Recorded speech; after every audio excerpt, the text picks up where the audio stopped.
I've had some of you ask about the Robert F. Kennedy Jr. presidential campaign and why I haven't really, since the announcement, been talking about it. And some of that's not purposeful, just kind of not a lot of stories I was interested in coming out of this. But then some of it is purposeful because it stinks to the high heavens, this whole campaign. Most importantly, his horrible views on a number of subjects make him a really bad candidate. And also, on a surface level, Steve Bannon's really excited about this candidacy. That's not a good sign in a lot of right wingers, even though RFK Jr. is running as a Democrat. And so it looks like maybe the ambition is not this from RFK Jr., but it looks like the only outcome this could serve would be to hurt President Biden's reelection bid, which some people make the argument that certain candidates and in certain situations could challenge someone like Biden, incumbent president, in a situation like this, and sure, lose and maybe risk hurting them a little, but possibly moving them to a more progressive place in terms of policy during that process, that challenge, and that would be good. And I hear that argument. That doesn't apply here. RFK Jr. would not change Biden's policies for the better. No. And so all around, it's bringing nothing good to the table, and it's bringing the possibility of bad in hurting Biden's reelection bid. And so that's why it's bothersome, it's aggravating, and so I just avoid talking about it, I guess, because it feels like I'm playing into an attempt to get attention for something that's not serving a good purpose. Okay. So, and it's just not interesting, I guess, is another way to put it. And so with that being said, I'll give you a couple examples of these horrible views I referenced in recent stories I came across. But before I do, a quick PSA to our progressive community. As progressives, we often find ourselves in conflict with, rightfully so, establishment, corporate, centrist Democrats, moderate Democrats, sometimes they're called. Moderate, I don't like using that term because I think a lot of the policy proposals that we're for are very moderate, but that's kind of the term.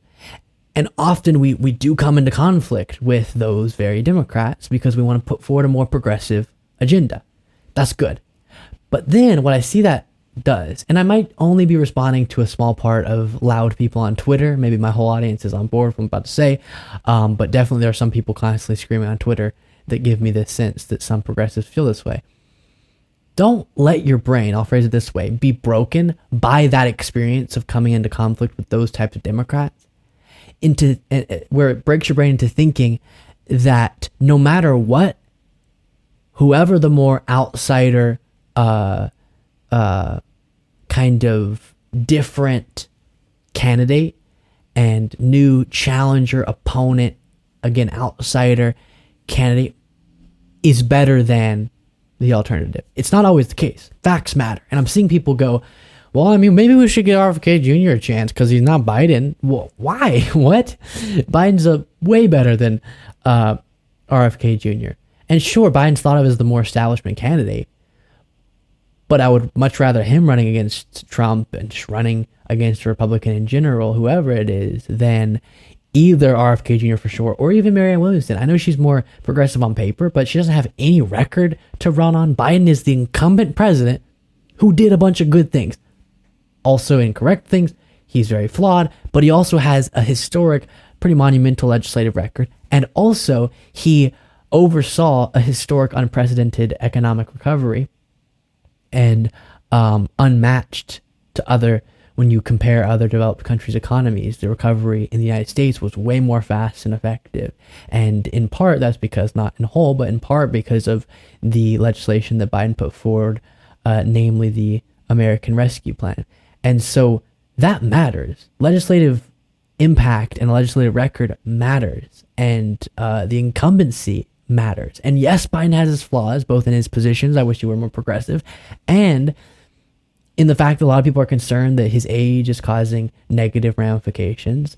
And those things are important, but that doesn't make him a worse candidate than Marianne Williamson, who has no record to run on and would be a complete risky bet, or RFK Jr., who has horrible views on a number of subjects. So it's okay. You can feel that way, and you're correct.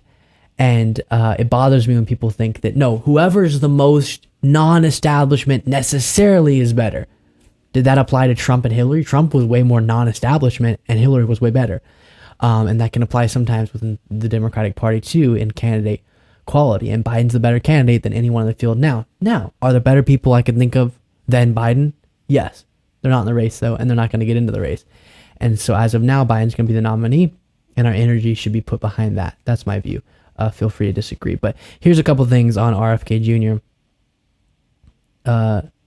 To talk about. This is from The Hill. Democratic presidential candidate Robert F. Kennedy Jr. suggested Wednesday that Russia has been acting in good faith in various efforts to end the war in Ukraine and place blame on the U.S. for the 16th month-long conflict. Kennedy said in an interview on Sirius XM's The Briefing with Steve Scully, the Russian President Vladimir Putin has repeatedly said yes to negotiations.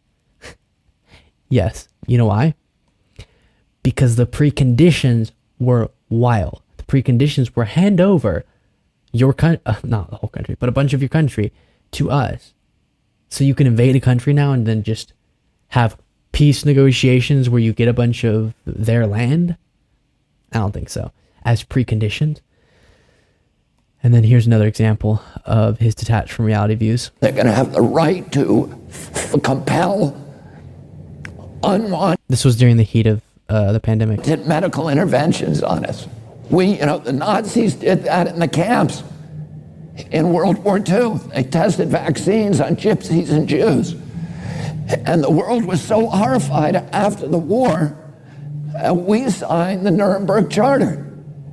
And we all pledged when we do that, we would never again impose unwanted medical interventions on human beings without informed consent. And yet in 2 years, all of that conviction has suddenly disappeared.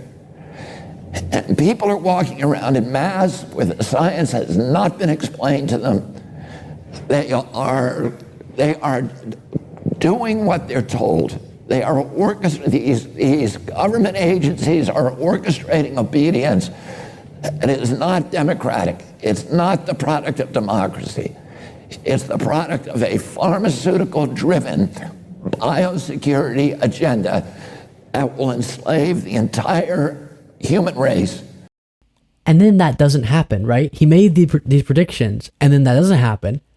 And he's saying we were going to be living in Nazi Germany if we allowed certain things to happen. I guess businesses deciding whether or not they wanted their employees to be vaccinated, or schools, or if you're using a train, or wherever these mandates were in place.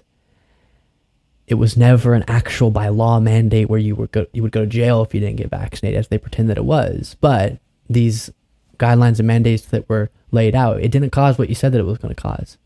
Where is it? Where? You told me that if this thing happened, and then it happened, that we would be in this dystopia, and now we're not there because you were wrong. Thank you so much for watching. If you want to be a part of what makes this show possible, plus get access to the full video version of the show hours before all the clips are able to be uploaded to the YouTube channel, plus get the bonus show on the weekends, you can do so by going to lukebeasleyshow.com/membership. That's lukebeasleyshow.com/membership, and there's a link in the description.